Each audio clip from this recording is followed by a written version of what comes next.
What are you doing? Granting your wishes. When horror fans start throwing around names like Freddy, Jason, or even Pennywise, there's one insanely dangerous, ridiculously underrated monster that somehow gets left out of the conversation. The Djinn from Wishmaster. You know, the guy who doesn't need a chainsaw or a kitchen knife to ruin your life. He walks in, asks what you want most in the world, and the moment you open your mouth, it's already too late. This isn't your friendly blue genie from Saturday morning cartoons. Your wish gets granted, sure, but it absolutely wrecks your life with it. He doesn't hide in closets, he doesn't wait for midnight, he talks, he listens, then he rewrites reality itself, one wish at a time. He collects souls so that he can build an army of tortured wretches, aiming to unleash the rest of his kind and start an all-out apocalypse. And it's not just some vague plan either. It's clear, it's organized, it's evil with a to-do list. While other horror villains stalk their prey or wait for teenagers to trip over their own dumb decisions, the Djinn just stands back and lets you screw yourself over with your own words. Every wish is a trap, and he never runs out of creative, skin-crawling ways to make you regret them. And you know what? He doesn't kill to survive or even for revenge. He does it for fun, to keep himself entertained. So, in this video, we're putting the Djinn on trial to ask the big question. Is he actually the most powerful horror monster ever created? Time to find out if the king of wishful thinking deserves the horror crown. Before we go into our explanation, we have a very small request. If you like our content, please support us by subscribing to the channel. It's a small click for you, but for us, it means a lot. Thank you. Let's begin. Done. Born of fire and fury, the creation and banishment of the Djinn. Long before humans knew how to walk upright or roast a marshmallow, there was a race older than time's ticking clock, the Djinn. Being forged from fire, this race lived in another dimension separate from Earth and Heaven, waiting for a way in. But the Djinn couldn't just walk onto Earth and go full apocalypse mode. To step through the veil, they needed a host, someone brave or dumb enough to awaken him and speak that all-important wish. The Djinn weren't misunderstood spirits or cute wish granters. These beings were ancient, cruel, and calculated. If they granted a wish, it came with pain on a silver platter. Among them, one stood taller, nastier, and far more ambitious. This was the Djinn of the Wishmaster series. Crafted from pure malice and bound by magic older than human memory, he fed on human folly like it was dessert. And then things got out of hand. After one particularly apocalyptic wish scenario that nearly wiped out a whole civilization, a powerful mage or group of mystics, the lore gets a little fuzzy here, trapped the Djinn inside a fire-red opal, his prison, his cage. Let's talk about the first film.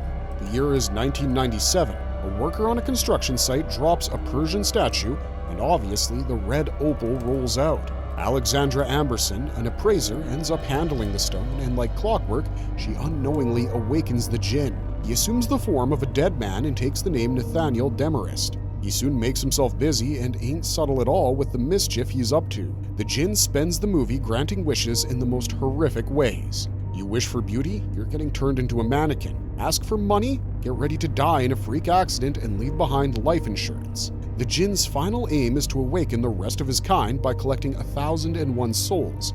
However, he can't unleash his horde yet. There are rules. He has to collect the souls one wish at a time.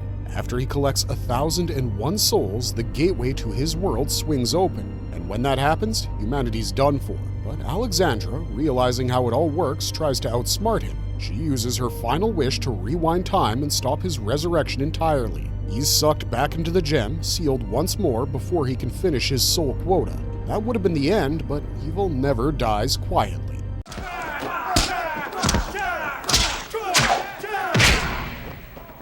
Wishes granted, bodies counted. His blood-soaked comeback run. You can't keep a good demon down for long. The sequel, Wishmaster 2, Evil Never Dies, picks up with another poor soul unearthing the opal, this time during a museum robbery gone wrong. Morgana, a thief, picks it up and becomes the Djinn's new focus. He takes human form again and lands in prison, a perfect hunting ground. Every inmate wants something and he delivers, all while banking their souls like he's collecting Pokemon. This time he doesn't just grant wishes, he builds a throne of torment in a dream realm, storing every harvested soul to push closer to his endgame. One of the more messed up kills for us would be when a gambler wished for a lucky streak. Demarest grants it by letting him win until his heart explodes from the stress. Another wishes to walk through walls. He ends up stuck halfway through one. He even gives glimpses of what Earth would look like under Djinn rule, a surreal burning wasteland where humans kneel or scream. The Djinn keeps pushing Morgana for her 3 wishes, but she gets smart. She studies up on the lore, turns spiritual, and tracks him to a Russian Orthodox church. There, Morgana, armed with spiritual guilt and an old priest friend, faces him in the climax. Instead of fighting the Djinn, she makes a selfless wish, confronts her sins, and wishes to undo her own past crimes. The wish doesn't feed his soul quota since it purifies her soul. This somehow weakens the Djinn's hold and cancels his whole ritual. It's another shutdown and another missed chance for the Djinn. In Wishmaster 3, Beyond the Gates of Hell, he's back again. A college student, Diana, discovers the opal and unleashes the Djinn without knowing the stakes. Seriously, stop touching cursed items, everybody. So the Djinn comes back again, and this time he isn't Nathaniel Demarest.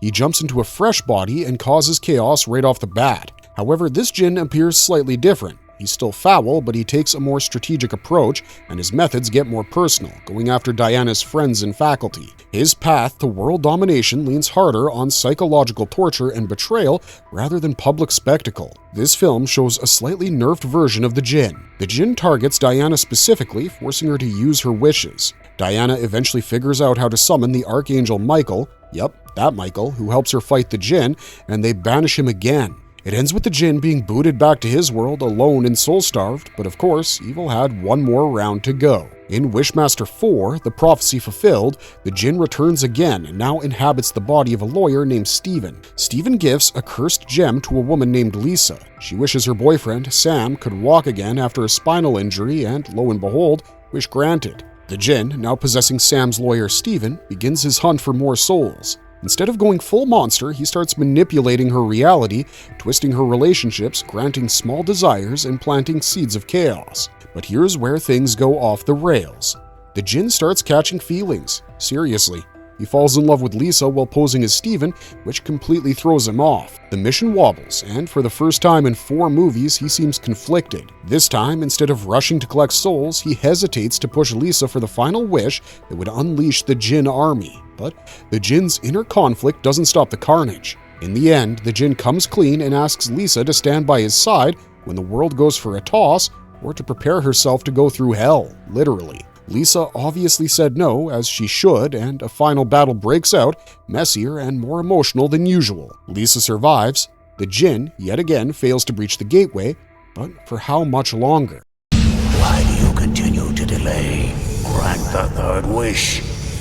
Bottled but never broken. Every defeat and how he gets more dangerous. Each movie shifts the scale of the Djinn's abilities. In the first film, he was raw and destructive, but in the second, more calculated and manipulative. By the third, he was practically warlord tier, but faced actual angelic opposition. But the fourth? He was still dangerous, sure, but he was almost sentimental. However, across all 4 films, one thing stays constant.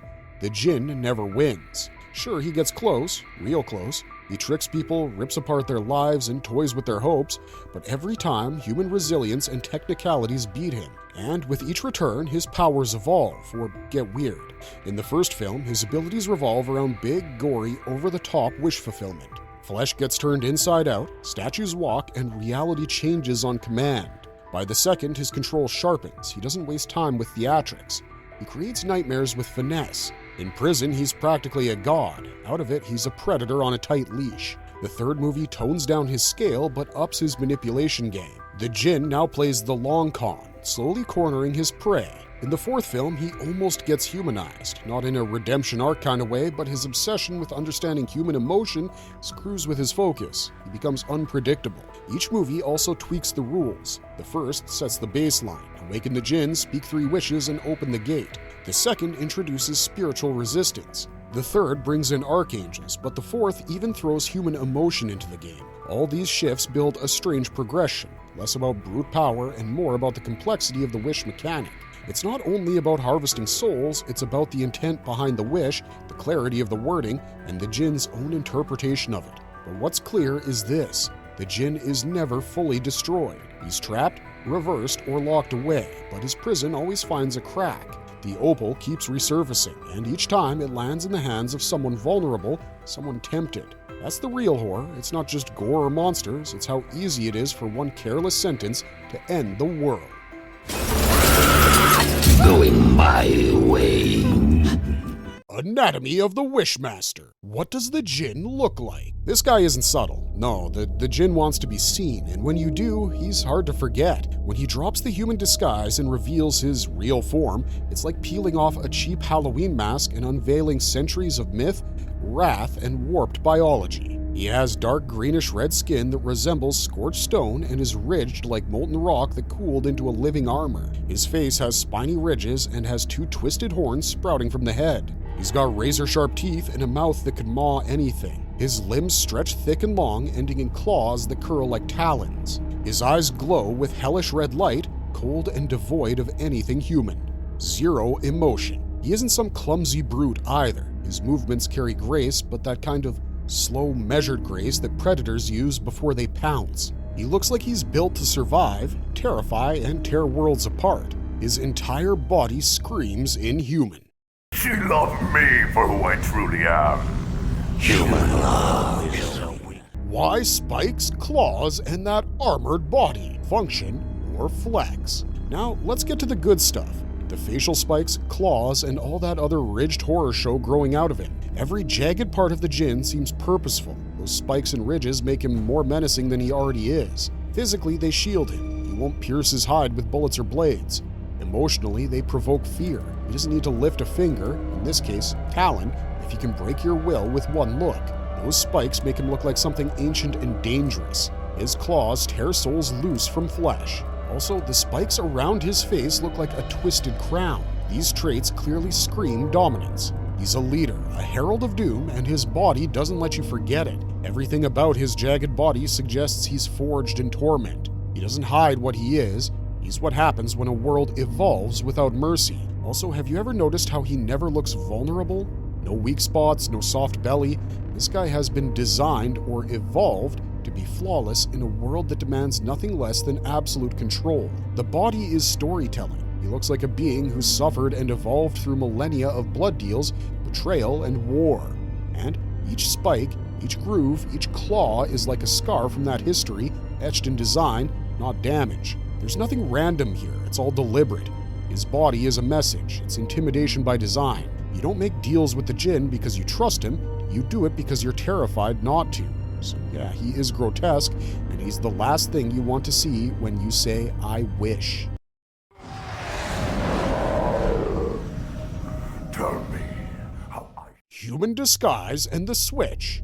How his body transforms. Now, the Djinn doesn't need a ritual, a spell, or a dramatic chant to change forms. He can instantly go from his human disguise to his true, horrifying self. 1 second, the Djinn walks the human world through borrowed skin, usually the form of Nathaniel Demarest, and the next, he rips through the flesh and shreds the skin and is reborn. He uses human bodies as meat suits, and when needed to unleash his true form, he peels them off. His transformation doesn't involve physical morphing in the slow werewolf-style sense. It isn't slow or painful for him. It's like the laws of physics pause for a second, let him unzip his disguise, and then snap back to normal. The skin doesn't stretch or crack.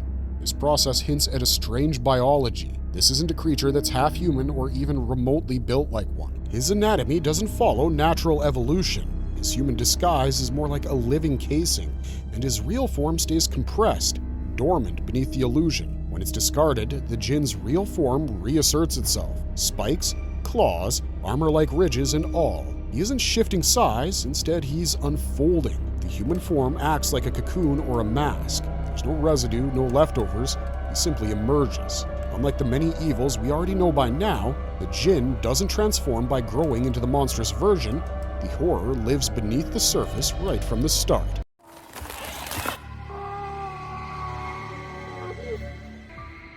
What can he actually do? Powers and abilities. His bread and butter might be granting wishes, sure, but not in the genie from a lamp kind of way.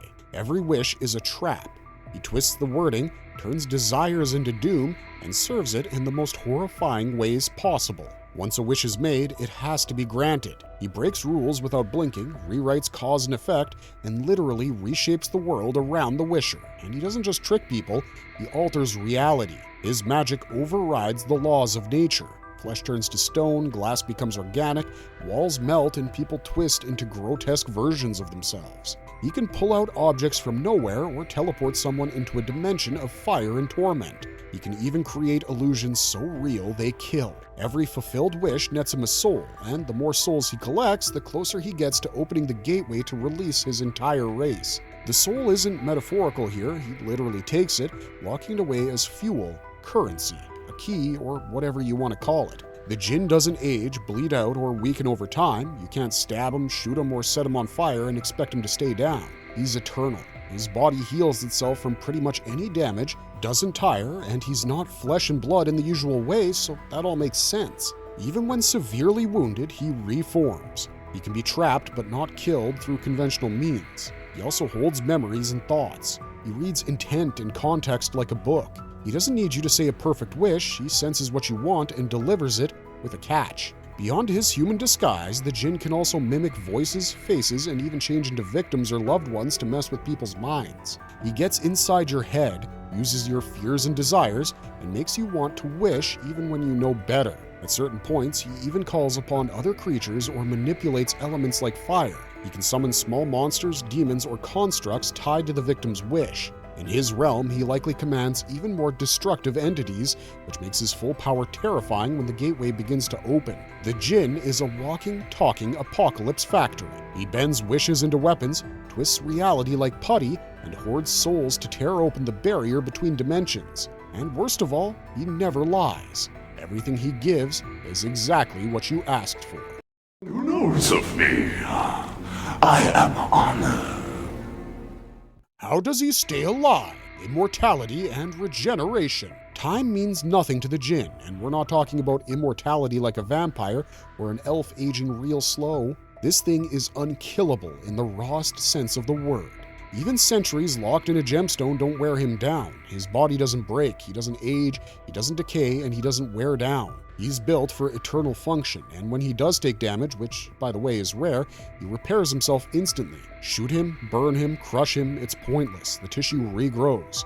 His body regenerates like it's coded to reject harm. Think of him as a living, error-proof file that constantly auto-recovers. Your bullets, blades, fire, or even grenades won't do squat. Even when hit, there's no blood, no real pain, and definitely no panic. He doesn't react like something that expects to die because he can't. However, and this is important, he can be hurt or stopped if you have the right tools. Divine relics, enchanted weapons, or even magical rituals that target his core essence, these are your only shot. In the first Wishmaster film, it's clear that relics with spiritual or mystical power can suppress him or seal him away. So no, he's not invulnerable, but unless you have an enchanted opal handy or some divine backup, you're wasting your time. The Djinn doesn't eat, he doesn't breathe. He exists in a constant state of supernatural energy. His biology isn't built for decay, it's forged to maintain power through endless time across planes of existence.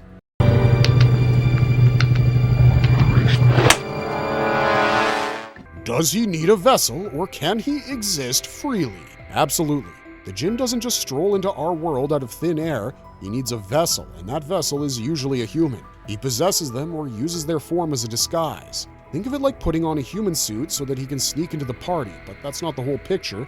His presence is always tied to the opal. That stone holds the legal contract, so to speak. In the first Wishmaster, he's trapped inside a fire opal. That gem is a supernatural cage that holds his full monstrous form. The opal keeps him far away from reality until it's disturbed or broken. When someone opens or unleashes the artifact, the Djinn's essence leaks into the world, allowing him to manipulate people, twist wishes, and eventually take full physical form. This tells you a lot about his autonomy. While the Djinn is powerful as hell, he's not completely free. His existence in the human world is conditional. Without the object, like the opal, he's locked out. That tether to an object also makes him vulnerable in very specific ways. This dependency doesn't weaken him, but it certainly limits his freedom, like a god in chains.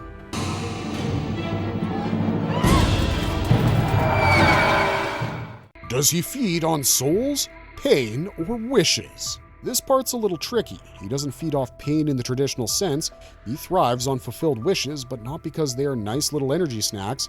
It's the consequences of the wish that gives him strength. He feeds on outcomes. Each granted wish binds the victim's soul to him. He doesn't feed in the way a demon gnaws on flesh. He absorbs the essence, locking it into his being. Pain, fear, death, they're side effects. What sustains him isn't the suffering, it's the contract being completed. That soul becomes his. So yes, wishes are the fuel, but it's not the magic of the wish, it's the absorption of the soul that powers him. Without that, he's incomplete. The Djinn doesn't grow stronger by killing, instead he grows stronger by being invited in.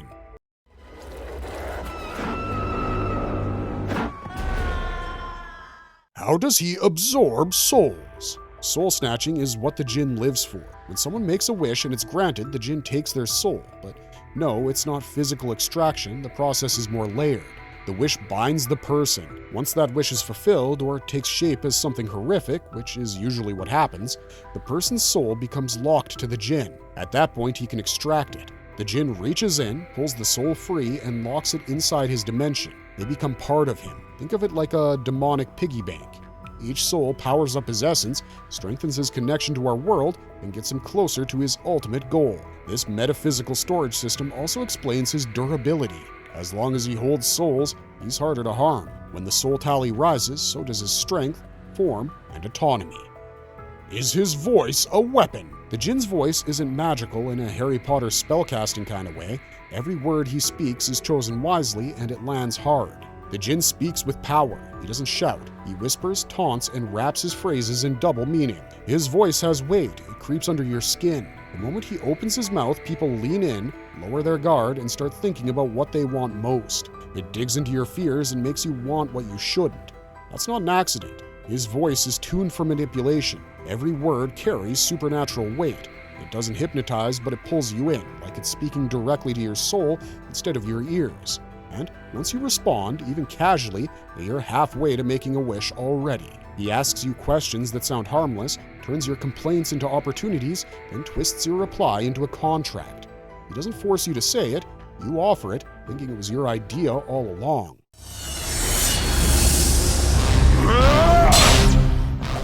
What does the Djinn want? Motivation and long game. The Djinn's core goal is definitely domination, but not personal glory. He's not the one trying to build an empire for himself. Specifically, he wants to open the gate between his realm and our realm so the rest of his kind can pour through and turn Earth into their hunting ground. To do that, he needs 3 wishes from the one who awakens him. Once the 3rd wish lands, his kind invades Earth. That's the mission. Simple. He also needs 1,001 souls to do that, so that's his quota. He has to collect them through granted wishes. Once the soul count hits the mark, the barrier between realms weakens and the gateway to the Djinn dimension cracks open. That's why the Djinn doesn't force people into wishing, he doesn't rush, he tempts them. The wish has to be given, not taken. That's the rule. But there's more. He enjoys the process. He toys with humans, learns their fears, and turns their hopes into suffering.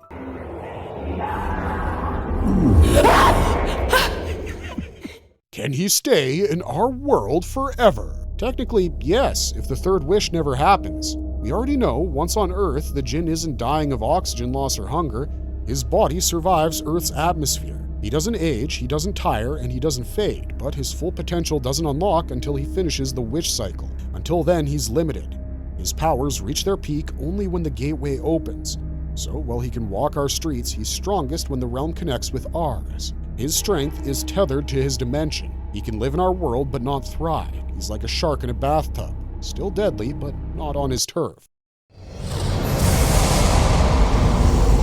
Why do you delay? Are there others like him? The Djinn is part of a larger species, a whole race of ancient imprisoned beings locked away in a dimension of fire and suffering. So, yes, there are others, but the films don't show any reproductive process. There's no talk of mating, spawning, or cloning. These creatures don't seem to breed in the traditional biological sense. Instead, it's implied that they were created or formed from energy. They are more likely forged spirits than born creatures. The Djinn we follow, our main guy, is a forerunner, the one sent to break the barrier between worlds and free the rest of his kind. So, while the Djinn can't create a baby demon in a lab or through mating, he can unleash more of his species if the portal is opened. His kind waits for the gate to open. If it ever does, Earth won't face just one Djinn, it'll face thousands. And that's the whole plan. Behold the man.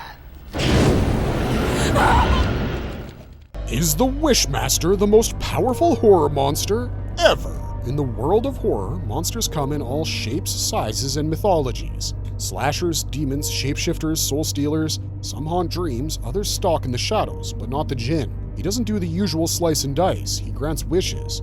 Cursed wishes that backfire spectacularly, but wishes nonetheless. But does that make him the king of horror? How does the Djinn from Wishmaster do against the horror greats? Let's pit the Djinn against horror's top-tier nightmares. Pennywise, Freddy Krueger, Jason Voorhees, Pinhead, the entity from It Follows, and the Tall Man from Phantasm. We're talking power, immortality, scale of destruction, and who could actually wipe out humanity if they were feeling spicy enough. Because while the others can kill you, the Djinn makes you ask for it. Both Pennywise and the Djinn mess with reality hard, but the Djinn takes the edge by 1.5 miles. Pennywise manipulates fear and perception, usually staying inside the psychological realm unless you're in Derry. The Djinn warps physics and logic based on your spoken desires. He turns phrases into mass-murdering loopholes. That's linguistic weaponry on a demonic scale. Pennywise is a shape-shifting ancient parasite tied to the macroverse who feeds on fear, primarily from children, and usually takes the form of a dancing clown to get close to them. Although he's functionally immortal, Pennywise can be harmed through rituals, and if you overcome your fear, he loses power. However, the Djinn is immortal. He shrugs off bullets, blades, and mortal damage. He's bound by wish logic. You have to verbally engage for him to act, and certain wishes can backfire on him. He can also be trapped back into the gem if tricked. Pennywise has been feeding for centuries, but his rampages are localized to Derry. The Djinn can make dozens of kills in minutes once he's loose. In Wishmaster 2, he goes through prison massacres and casino chaos like it's a typical Tuesday. Pennywise will nibble at the Earth slowly, but the Djinn, on the other hand, one poorly worded global broadcast and humanity starts handing him souls. If someone wished for world peace, he'd probably erase all people. No people, no war. Problem solved, right? Jason Voorhees from Friday the 13th doesn't bend reality, he breaks bones and faces, not the laws of physics. However, he is ridiculously hard to kill. Although he's been killed multiple times, he always comes back through cult rituals, lightning bolts, or just sheer rage. The Djinn has only been banished by divine rules, no cheap resurrections here. Jason's weakness has shifted, from water aversion to being vulnerable in dreams, but the Djinn only loses if someone outsmarts him using wish wording or holy relics. Jason has over 150 confirmed kills, however the Djinn is on a whole different level. He kills dozens within minutes, often through large-scale chaos. And again, let's not forget, his end goal is mass extinction. Jason is a slasher. A high-tier slasher, sure, but he doesn't play the long game. The Djinn is a cosmic-level threat. With enough souls, he can open the very gates of hell. Freddy from A Nightmare on Elm Street was a child killer who became a dream-stalking demon after death. He haunts and murders people while they sleep, using their own imaginations against them. He can do anything there, turn into a TV, a snake, a video game boss, but that power fades in the real world. The Djinn doesn't need dreams. He manipulates reality while your eyes are wide open. You say it, he plays it. Freddy is kept alive by fear and memory. If people forget him, he fades. The Djinn doesn't need you to believe. All he needs is for you to wish. Freddy can be pulled into the real world and killed, though that rarely sticks. The Djinn cannot be physically killed, only tricked or magically banished. Freddy's got more than 40 kills in his films, and the Djinn obviously has more per film and causes bigger messes. Collapsing buildings, mass chaos, melting people, etc. But can Freddy wipe out humanity? No. He thrives on individuals. His threat range is limited. But the Djinn plays with the whole population. If a politician wished for loyalty, the Djinn could enslave the globe. Freddy is terrifying, but his range and scale are small potatoes compared to the Djinn. Pinhead from Hellraiser is all about suffering and sadism. He's the judge of pain and pleasure. Once you solve the Lament configuration puzzle box, he and his Cenobite crew arrive instantly and drag you into a realm of eternal torment. He warps space in the Cenobite realm and can alter perception, but again, it's localized to whoever solved the Lament configuration. The Djinn can manipulate the entire room, city, or plane of existence with a single corrupted wish. Pinhead is a transformed human turned into a demon by Leviathan. He's extremely hard to destroy, but not invincible. The Djinn was never human. He's older than recorded time and not subject to human laws. Pinhead can be banished through box manipulation or reversed transformation. Djinn needs to be tricked using his own rules. No physical weapon does the job. Pinhead's kills are brutal and symbolic, but nowhere near the speed and scale of the Djinn. The Djinn kills in waves, through clubs, prisons, hospitals, even on national broadcasts. Unlike the Djinn, Pinhead is ritualistic in his kills and wants suffering, not an extinction-level monster. The entity is a shape-shifting being from the movie It Follows that kills its targets slowly and methodically. It can appear as anyone and is invisible to others. It follows whoever's cursed through sexual transmission. Once cursed, you either pass it on or die. Creepy, yes, but not supernatural in terms of warping the world around it. Both the entity and the Djinn are immortal.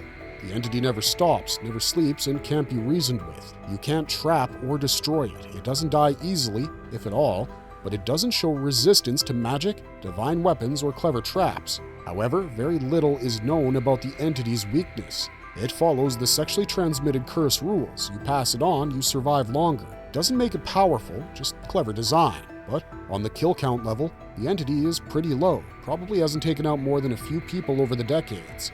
Meanwhile, the Djinn wipes out entire institutions when he stretches his legs. The entity is inescapable, yes, but on a very personal level. It doesn't match the Djinn's global threat potential. The tall man from Phantasm isn't from this world.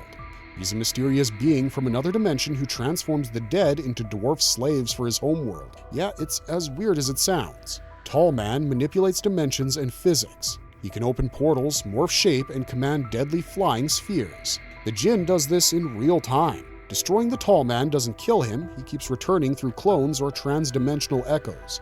However, the Djinn is a pure cosmic being. He doesn't need backups, he's built for eternity. Tall Man can be stopped by destroying his body or severing his link to his dimension. The Djinn can be bound by magical gems and reversed wishes, but only if someone plays his logic game and wins, and that's a big if.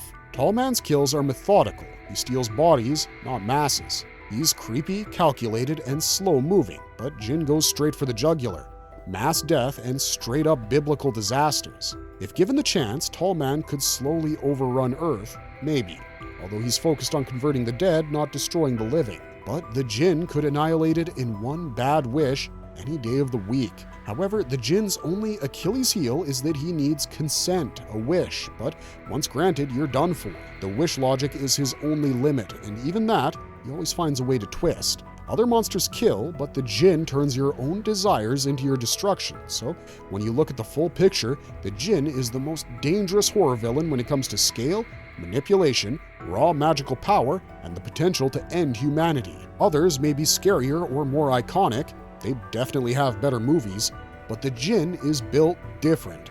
Say the wrong words and you're not just dead, you're his. Nobody else in this lineup threatens global extinction by doing what he does naturally, talking. Nobody does it like the Djinn. Marvelous verdict! So is the Djinn from Wishmaster the most powerful horror monster ever? Honestly, yeah. He ticks all the boxes. While other monsters are busy swinging machetes or scaring people through dreams, this guy's out here changing reality like it's kids' Play-Doh. He doesn't chase you, he doesn't need to. He waits until you open your mouth and say something dumb, and the next second, your soul gets snatched. Your body turned into a flute, or worse. The only thing holding him back is, again, that weird wish logic clause. It's the only reason we haven't all already been turned into meat origami. So, yeah, if horror monsters had a leaderboard, the Djinn's sitting at the top with his legs crossed, sipping something evil, waiting for the rest to catch up. That's all we got for you this time, but if you liked our content, don't forget to leave a like and subscribe to us if you haven't already. Otherwise, thanks for watching, stay safe out there, and have a marvelous day.